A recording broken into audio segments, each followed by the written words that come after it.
The radio crackled with static at 3:47 hours, breaking the pre-dawn silence over Bagram Airfield.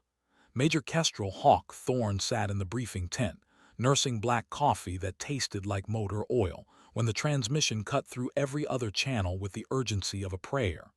Mayday, Mayday, this is Neptune 6. We are taking heavy fire in grid square 4278. Request immediate air support. We have wounded. The voice belonged to Lieutenant Commander Jake Morrison, SEAL Team 6. His usual swagger was gone, replaced by the clipped desperation of a man watching his teammates bleed out in the Hindu Kush Mountains. Intel had said the valley was clear. Intel, as usual, was catastrophically wrong. Hawk Squadron Commander Colonel Richards leaned over the radio with the practiced indifference of a man who'd sent too many pilots into harm's way. Neptune 6, this is Overlord.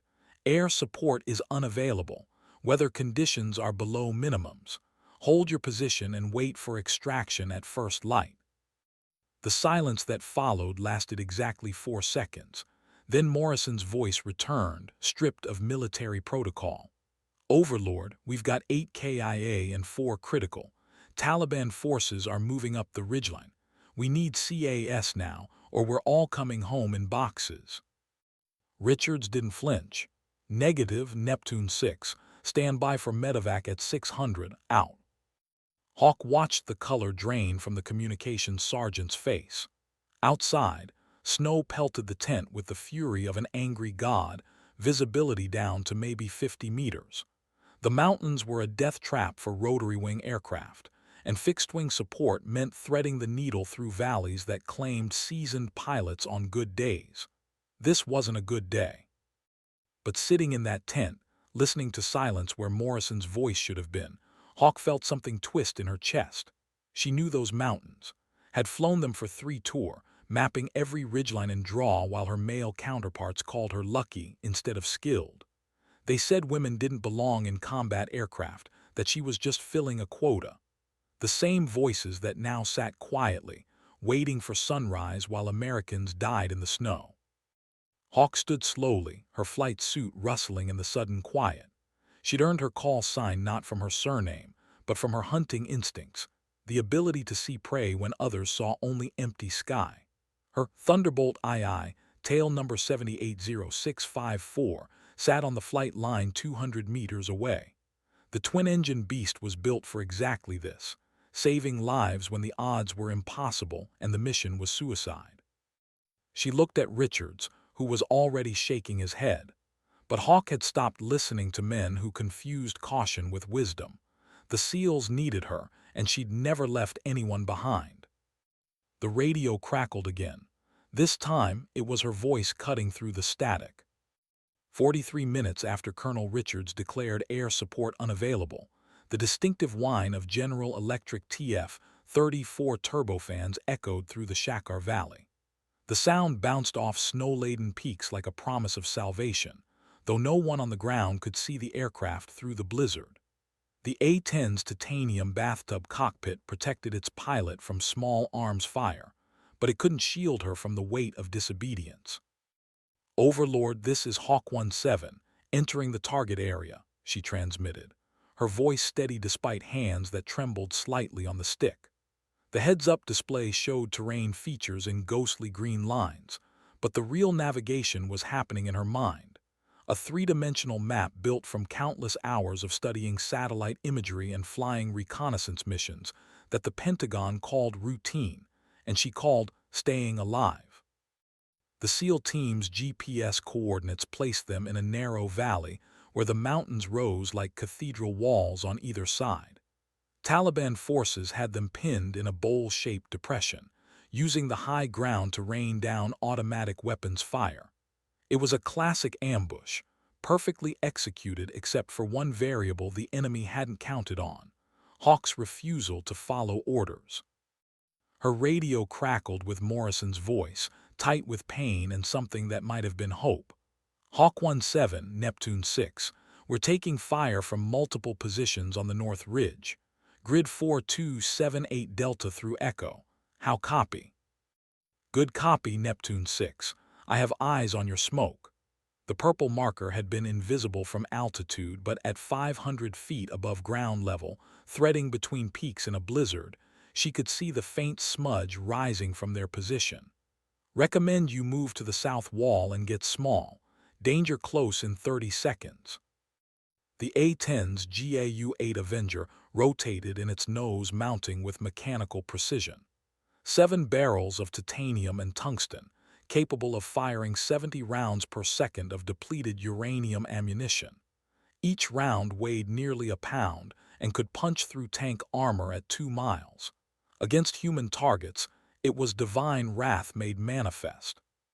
Hawk rolled inverted and pulled the nose through the horizon, diving toward the valley floor while her targeting system locked onto muzzle flashes scattered across the ridgeline. The Taliban fighters had expected helicopter gunships, loud, slow, vulnerable to shoulder-fired missiles. They hadn't expected the A-10, which approached like a whisper and struck like thunder. "Guns, guns, guns," she called over the radio, squeezing the trigger.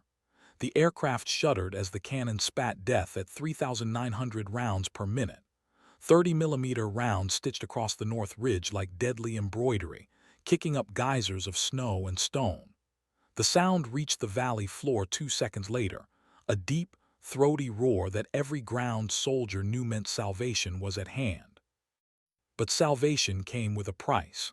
Her altimeter unwound rapidly as she pulled out of the dive, and proximity warnings screamed in her headset. The mountains were too close, the weather too violent, and her fuel too low for this kind of flying. Morrison's voice cut through the chaos with professional calm. "Good hits, good hits. You got at least 6 of them, but we've got more movement on the East Ridge now." Hawk's blood ran cold. More targets meant more gun runs. More gun runs meant more time in the valley. And she was already flying on borrowed time with weather that could slam her into a mountainside without warning. But below her, 8 Americans were dead and 4 more were dying. The math was simple: their lives against her orders, their families against her career. She banked left toward the eastern ridgeline, where muzzle flashes sparked like deadly fireflies in the snow. The A-10 responded with the heavy grace of a war hammer, built to absorb punishment and deliver twice as much in return. As she lined up for another strafing run, Hawk allowed herself a grim smile. Richards could court-martial her when she got back. If she got back. The second gun run was textbook perfect, a diving attack that caught the Taliban fighters repositioning along the eastern ridge. Hawk's cannon fire walked across their positions with mechanical precision, each burst calculated to maximize effect while minimizing collateral damage. The A-10's sophisticated targeting system painted friend from foe with electronic certainty. But in a blizzard at 500 feet, electronic certainty was just another way of saying educated guess. She pulled out of the dive with less than 100 feet to spare, the aircraft groaning under G-forces that would have killed a lighter pilot. Her vision tunneled briefly as blood drained from her brain, but her hands never left the controls. Years of training had made the recovery automatic: pitch up, reduce power, feel for the edge of the stall envelope without crossing it. "Hawk 17, that was danger close," Morrison transmitted, and she could hear relief bleeding through his professional composure. "Multiple KIA on the East Ridge. We're moving to your recommended position now." From her cockpit, Hawk could see the tiny figures of the SEAL team bounding between cover positions, carrying their wounded with the desperate efficiency of men who knew death was counting down the seconds. 4 critically wounded operators needed immediate medical attention, but medevac helicopters couldn't launch until the weather cleared. That might be hours away. Her fuel gauge showed 20 minutes of flight time remaining, enough to reach Bagram if she left immediately, not enough for another gun run if more targets appeared. The smart play was to climb out of the valley, declare mission complete, and let someone else clean up the mess. That's what her training manual recommended. That's what Richards would have ordered. But Hawk had learned long ago that training manuals were written by people who'd never watched good soldiers die for lack of air support. She maintained her orbit over the SEAL team's position, eyes scanning the surrounding ridgelines for movement. The Taliban were patient fighters who understood that American pilots had fuel limitations and weather constraints. They would wait, probe, test for weaknesses. Her radio crackled with a new voice, harsh, accented English transmitted on an unsecured frequency. American pilot, you fly very well for a woman, but you cannot stay forever. When you leave, your soldiers will die slowly. The psychological warfare was crude but effective. Hawk felt ice form in her stomach as she realized the enemy was monitoring their communications. They knew she was alone, running low on fuel, flying in impossible weather conditions. They were counting on her to make the rational decision and abandon the SEAL team. She keyed her microphone with deliberate calm. This is Hawk 17 to all Taliban forces in Grid Square 4278. I am a United States Air Force pilot flying an A-10 Thunderbolt II. I have 30,000 rounds of ammunition and a really bad attitude. Your move. The silence that followed was pregnant with possibilities, none of them good. Her threat display suddenly lit up like a Christmas tree. Shoulder-fired surface-to-air missiles were tracking her aircraft from multiple positions around the valley. The Taliban had been saving their heavy weapons for exactly this moment, when the American pilot was committed to the fight and running out of options. Hawk's training kicked in with automatic precision. Chaff and flare dispensers fired in sequence, filling the air with metallic confetti and burning magnesium, designed to confuse incoming missiles. She threw the A-10 into a violent evasive maneuver, pulling negative G-forces that lifted her against her restraint harness hard enough to bruise ribs. The first missile streaked past her left wing by less than 50 feet, its proximity fuse failing to detonate. The second exploded directly behind her aircraft, showering the tail section with shrapnel that peppered her radar warning receiver with new caution lights. Nothing critical yet, but the A-10's legendary survivability was being tested by engineers who'd never imagined flying through a blizzard while dodging guided missiles. Hawk 17 brake left. Morrison's voice carried desperate urgency. From his position on the valley floor, he could see threats that her radar couldn't detect. Sam, launch, you're 6 o'clock. She jinked left just as another missile corkscrewed through the space where her aircraft had been. The proximity explosion rattled her teeth and cracked her left engine's oil pressure gauge. Warning lights cascaded across her instrument panel like falling dominoes, each one representing a system pushed beyond its design limits. But the A-10 was built for exactly this kind of punishment. Redundant systems, titanium armor and engines mounted high on the fuselage to minimize ground fire damage. It was an ugly aircraft designed by pragmatists who understood that pretty didn't win wars. Function over form, survival over style. Hawk leveled out at minimum safe altitude and reassessed the tactical situation. The SEAL team was secure for the moment, but Taliban reinforcements were visible on the northern approaches to the valley. Fresh fighters with heavy weapons, moving with the confidence of men who believed they had air superiority. Her fuel gauge now showed 15 minutes remaining. Enough for one more gun run, maybe two if she pushed the engines beyond recommended limits. But pushing meant risking flameout at low altitude in bad weather, a death sentence even for the most experienced pilot. She made her choice with the cold calculation of a professional warrior. Neptune 6, this is Hawk 17. I have eyes on approximately 20 personnel moving down the North Valley approach. Recommend immediate displacement to alternate position. Morrison's response was clipped, professional. Negative, Hawk. We've got litter cases who can't be moved. Whatever you're thinking, we'll hold this position. The words hung in the static-filled air like a challenge. 8 dead SEALs and 4 wounded, pinned in a valley that was rapidly becoming their tomb.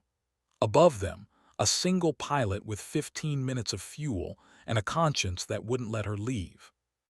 Hawk armed her remaining ordnance and rolled in for another attack. The Taliban reinforcements never saw her coming. The strafing run was a masterpiece of controlled violence, her cannon fire walking across the Taliban formation with surgical precision. Bodies tumbled in the snow like discarded dolls, their weapons spinning away into the storm. The survivors scattered for cover, but there was nowhere to hide from 30-millimeter rounds that could penetrate concrete and steel. She pulled out of the dive with her engines screaming, fuel flow indicators deep in the red zone. 10 minutes of flight time remaining, maybe less if she had to maneuver aggressively. The smart money said climb out now, declare Winchester on ammunition, and let someone else finish the job. But smart money had never met Kestrel Thorne. Her call sign had come from her ability to spot targets that others missed, to hunt with the patience of a raptor waiting for the perfect moment to strike. But there was more to the story, a backstory that her squadron mates didn't know, that she'd never shared in the officers' club or written in any official report. Her younger brother Danny had been a Marine forward observer killed in Fallujah when she was still a lieutenant. Same kind of situation, pinned down, abandoned, left to die, while commanders made calculations about acceptable losses. She'd sworn over his grave that no American would die on her watch for lack of air support. It was a promise that had shaped her career and defined her character. Now, orbiting over 8 dead SEALs with fuel running low and weather closing in, that promise was being tested in ways she'd never imagined. Her radio crackled with Morrison's voice, steady despite the chaos. Hawk 17, we've got movement on all sides now. Looks like they're massing for a final assault. Whatever you can give us, we'll take it. She could hear automatic weapons fire in the background, the distinctive crack of M4 carbines answered by the heavier report of AK-47s. The SEALs were running low on ammunition, fighting a delaying action against overwhelming odds. In 15 minutes, maybe 20, it would be over. Hawk made her second-to-last decision of the day.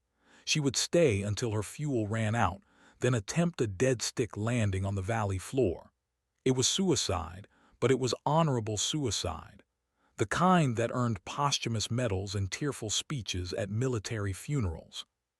But first, she had one more gun run to make, one more chance to even the odds and buy the SEALs a few more minutes of life. The Taliban fighters had learned to fear the sound of her engines, scattering like leaves whenever she appeared overhead. But they were running out of hiding places, and she was running out of ammunition. The mathematics of combat were brutally simple: firepower versus time, courage versus fuel, honor versus survival. She rolled inverted and pulled the nose through the horizon one last time. The final gun run was different from the others. Hawk felt a strange calm settle over her as she dove toward the valley floor, her targeting system locked onto the largest concentration of enemy fighters. They were advancing on the SEAL position with the confidence of men who thought the air threat was neutralized. They were wrong. Her cannon roared for the last time, spitting depleted uranium rounds at nearly 4,000 rounds per minute. The sound echoed off the valley walls like thunder, a deep bass note that seemed to shake the mountains themselves.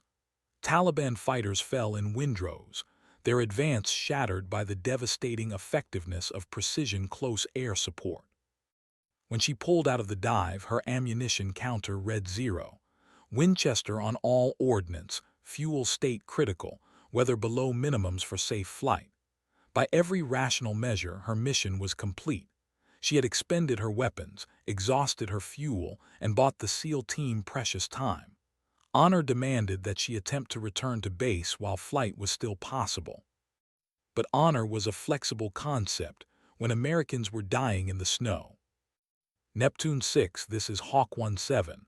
I'm Winchester on ammo and bingo fuel. I need to know your status.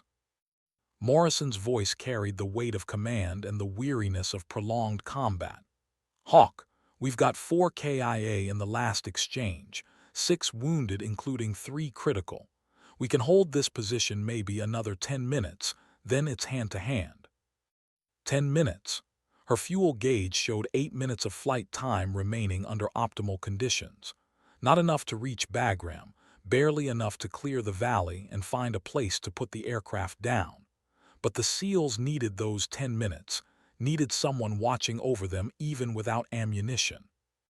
She had trained for this moment her entire career without knowing it. Every flight lesson, every tactical exercise, every moment of doubt about her place in a male-dominated profession had been preparing her for this decision. Stay or go, live or die, abandon her wingmen or become one of them. The choice was easier than she'd expected.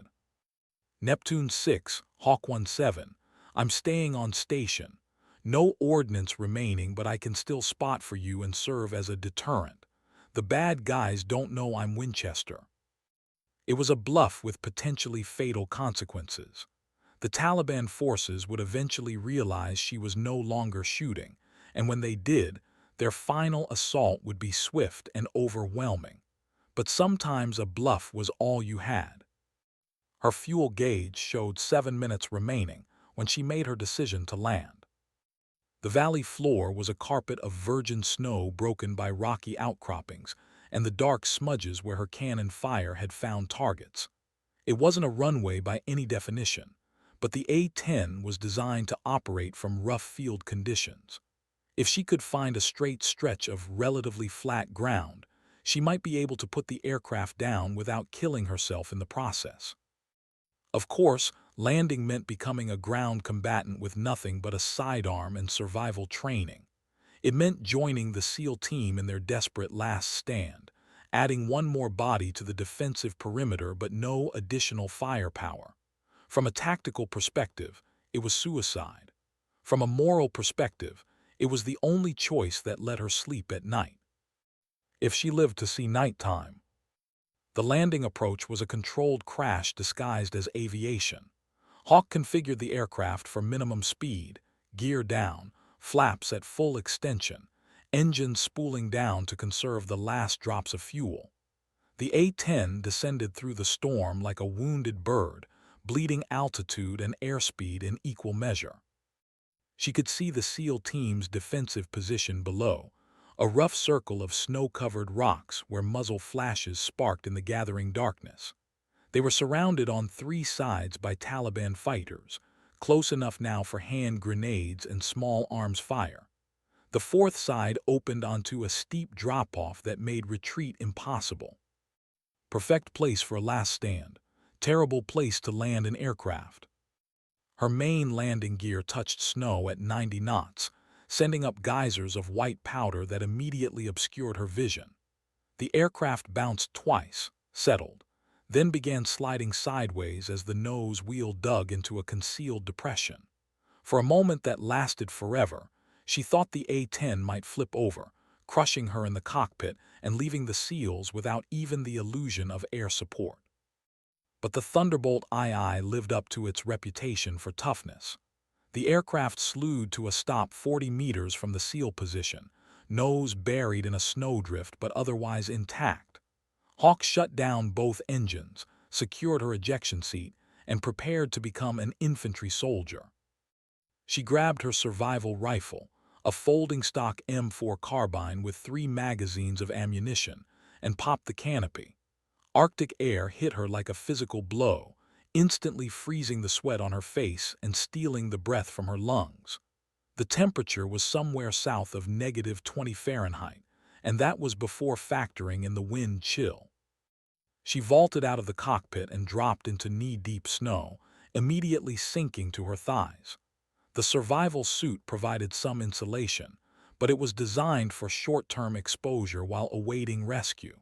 For extended ground combat in these conditions, it might as well have been made of tissue paper. A bullet cracked past her left ear, fired by a Taliban sniper who'd been waiting for exactly this moment. She dove behind the A-10's landing gear as more rounds sparked off the aircraft's armored hide, the titanium bathtub that had protected her in the air now serving as ground cover. Morrison's voice reached her over the gunfire, hoarse with exhaustion and something that might have been admiration. "Hawk, you beautiful crazy bastard, welcome to the infantry." She low-crawled toward the SEAL position through snow that turned pink with blood from the wounded and red with the muzzle flashes of their enemies. Above them, the storm raged with undiminished fury, grounding any hope of helicopter rescue until the weather cleared. They were on their own in a valley that had become their potential grave. But they were no longer alone. The Air Force had sent its best pilot, and she had chosen to stay. The fight for their lives was just beginning. The SEAL defensive position was a masterclass in small unit tactics, even undermanned and running low on ammunition. Morrison had positioned his remaining operators to create interlocking fields of fire while using natural cover to minimize their exposure. The wounded lay in a shallow depression at the center of their perimeter, covered by whatever gear could be spared from the fighting positions. Hawk belly-crawled the last 20 meters under sporadic sniper fire, her flight suit collecting snow and ice that immediately began to melt from her body heat. By the time she reached the perimeter, she was soaked and shivering, her hands barely functional inside flight gloves designed for climate-controlled cockpits rather than ground combat. "Hawk, glad you could join the party," Morrison said, his words visible as puffs of vapor in the Arctic air. Up close, she could see the strain of command etched in his face, the weight of decisions that meant life or death for his men. "What's your experience with small arms?" "Qualified expert on M4, M9, and crew-served weapons," she replied, working the action on her survival rifle to ensure it was functional. "But most of my trigger time has been on the range, not in combat." Morrison nodded, already moving past her limitations to focus on capabilities. "Fair enough. Taliban has us surrounded on 3 sides, roughly 40 to 50 fighters with RPGs and heavy machine guns. They're waiting for something, maybe reinforcements, maybe just for us to run out of ammo. How long before search and rescue launches?" Hawk checked her watch, calculating weather windows and command decisions. Earliest possible would be dawn, assuming the storm clears, more likely noon tomorrow. The silence that followed was filled with the distant sound of the enemy repositioning, boots crunching through snow as Taliban fighters maneuvered for better firing positions. 14 hours was an eternity in combat time, especially for wounded men in sub-zero temperatures. "Copy that," Morrison said, his voice carefully neutral. "We'll hold what we have and see what develops." It was the kind of understatement that military professionals used when the situation was hopeless but surrender wasn't an option. They would fight until their ammunition ran out, then fight with knives and bare hands until the cold or the enemy finished them. It was what they had trained for, what they had sworn to do. But Hawk hadn't sworn the same oath. She was Air Force, trained to fight from altitude and distance, to deliver overwhelming firepower, and then return to base for hot meals and warm beds. Her presence on the ground was voluntary, driven by conscience rather than orders. She settled into a firing position beside Morrison, her M4 trained on the approaches where Taliban muzzle flashes had been most frequent. The weapon felt strange in her hands after years of flying fighters and attack aircraft. Personal, intimate in a way that cannon fire could never be. A movement caught her eye 50 meters to the north, a figure in winter camouflage moving between cover positions. She tracked him through her rifle sight, finger taking up slack on the trigger, waiting for a clear shot. The Taliban fighter paused behind a boulder, probably checking his own weapon or coordinating with his squad. It was her first time aiming at another human being with the intent to kill. She squeezed the trigger. The Taliban fighter dropped immediately, her bullet taking him center mass and spinning him into the snow. No dramatic death scene, no final words or heroic gestures. Just a man who had been alive one moment and wasn't the next, his war ended by a pilot who'd never fired a shot in anger from ground level. "Good shot," Morrison said quietly, and she realized he'd been watching her reaction as much as her target. First one's always the hardest. She worked the bolt to chamber another round, surprised by how little she felt. Maybe the shock would come later, but for now there was only the mechanical process of survival and the warm satisfaction of defending her wingmen.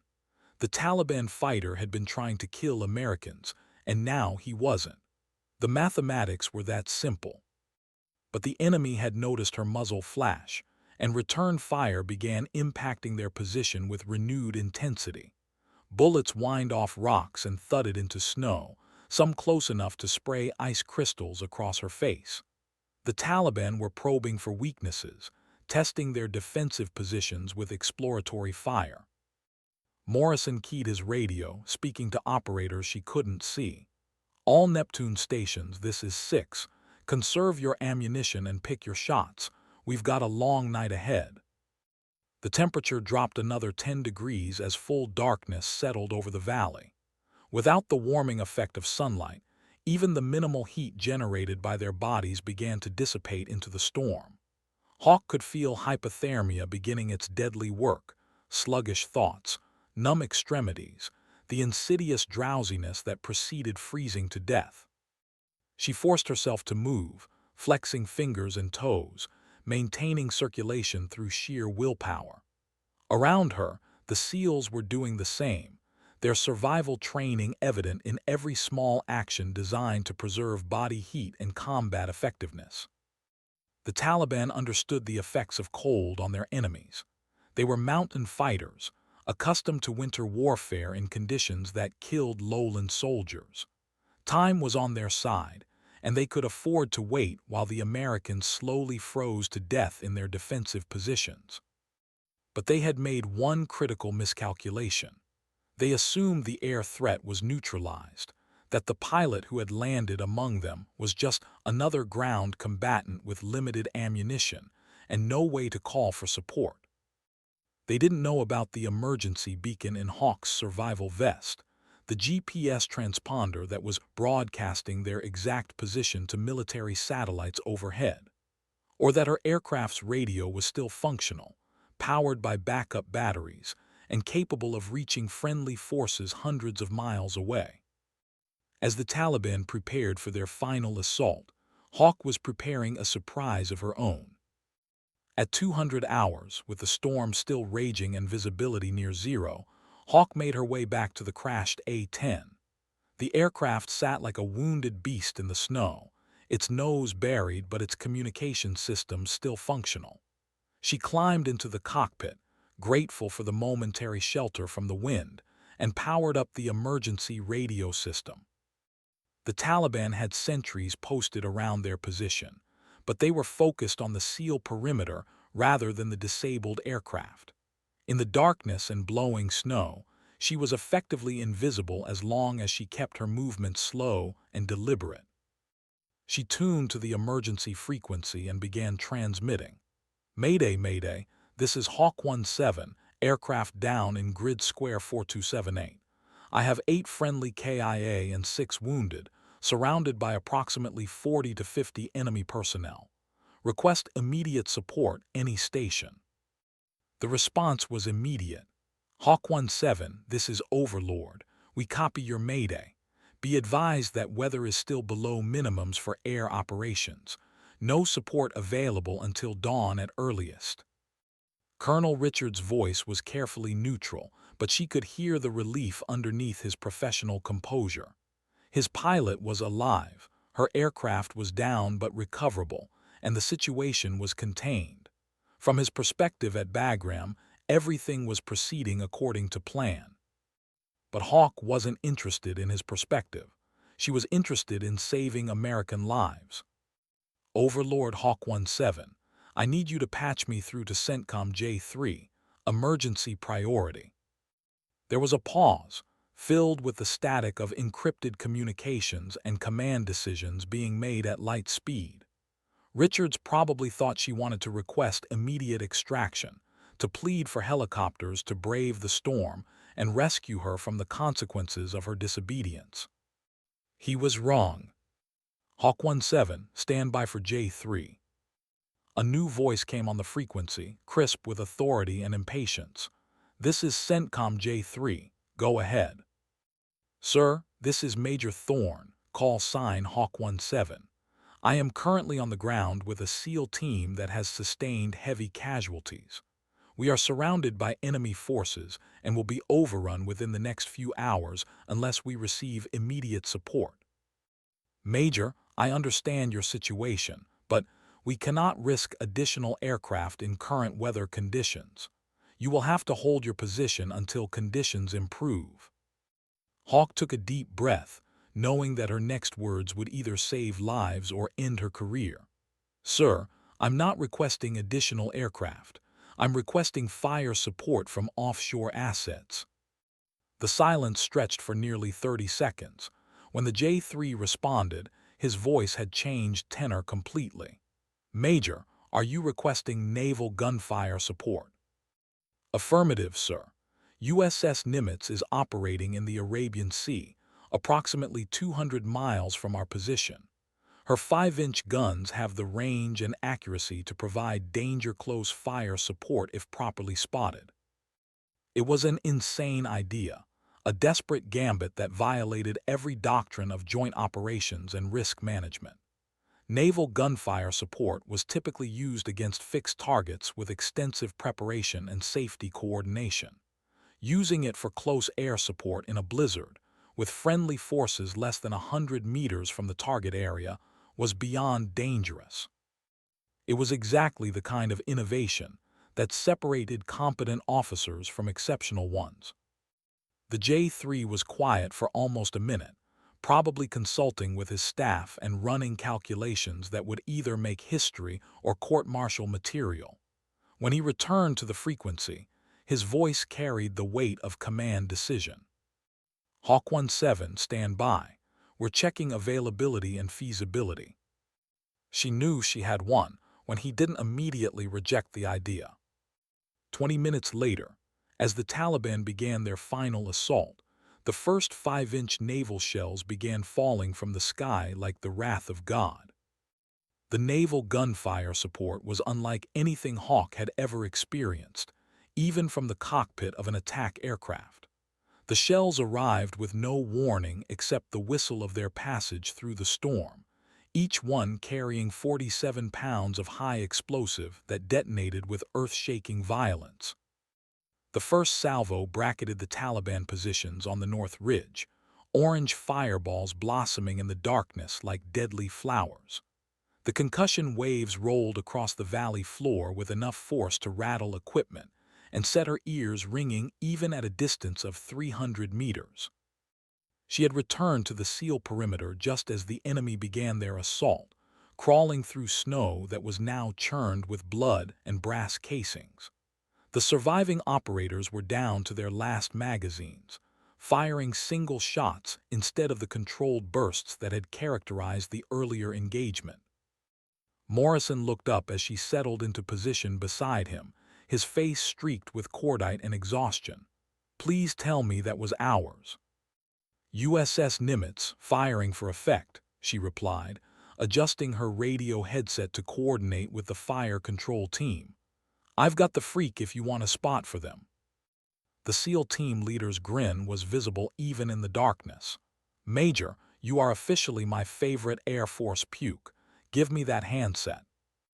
The next 30 minutes were a masterclass in precision fire support, with Morrison calling corrections that walked the naval gunfire across Taliban positions with surgical accuracy. Each shell arrived exactly where requested, turning enemy fighting positions into smoking craters and scattering survivors into the storm. The psychological effect was even more devastating than the physical damage. The Taliban fighters had expected to overwhelm a small American unit through superior numbers and local knowledge. Instead, they found themselves targeted by invisible forces that could strike from beyond the horizon with supernatural accuracy. By 300 hours, organized resistance had collapsed. The survivors were fleeing north toward Pakistan, leaving their dead scattered across the valley like broken toys. The SEAL team had held their position and lived to fight another day, though at a cost that would haunt them for years to come. Hawk slumped against a boulder, her survival rifle across her knees, and watched Morrison coordinate casualty evacuation with the approaching rescue helicopters. The storm was finally clearing, revealing stars that seemed close enough to touch in the thin mountain air. She had disobeyed direct orders, landed a multi-million-dollar aircraft in impossible conditions, and called in naval gunfire support without authorization. By any reasonable standard, she had violated enough regulations to face general court-martial and dismissal from service. But she had also saved American lives when everyone else had given up hope. Her radio crackled with Colonel Richard's voice, carefully neutral. "Hawk 17, this is Overlord. What is your status?" She looked around at the surviving SEALs, at the wounded men being prepared for evacuation, at the valley floor where 8 Americans had died fighting impossible odds. Then she keyed her microphone and gave him the only answer that mattered. "Overlord Hawk 17, mission complete." The medevac helicopters arrived with the dawn, their rotors beating the air with the sound of salvation. Hawk watched the casualties being loaded onto stretchers, each one representing both a life saved and a family that would receive terrible news delivered by men in dress uniforms. Morrison approached as she was gathering her survival gear, preparing for the flight back to Bagram and whatever consequences awaited her there. His face showed the strain of prolonged combat and command decisions that no training could fully prepare a person to make. "Major," he said quietly, extending his hand, "I wanted to thank you personally for what you did here. We wouldn't have made it."